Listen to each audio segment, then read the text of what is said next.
let's jump into it. I mean, Redmond is like the raw nerve of the movie. Like that dude is always on edge.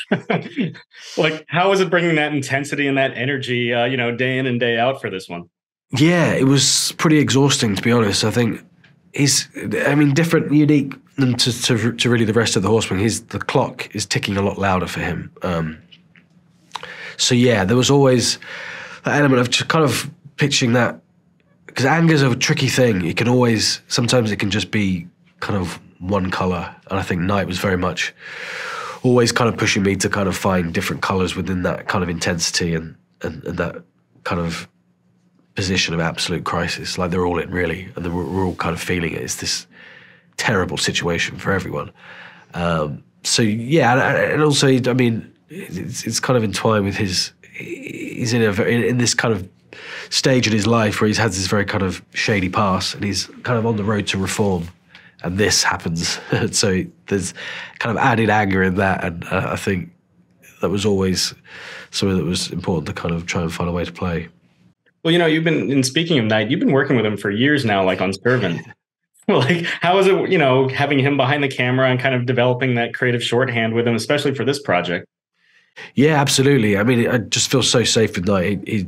He's very specific in the fact that you just know exactly what he wants, and he's already storyboarded kind of everything before you step on set. So I love kind of working like that. And there's still always trying to finding that kind of surprising things and things you never even really thought about. His notes are always so kind of articulate and smart, and he always demands you that you kind of bring it and always kind of stay in it, even if you're not necessarily, your face isn't on camera. It could just be like your leg or something, but always kind of have that in your body. Well, when something is that tightly storyboarded, and I'm aware you work with storyboards like on Harry Potter and stuff, but like, how is it hitting your marks, especially with something like as complex as the home invasion scene in the beginning of the movie?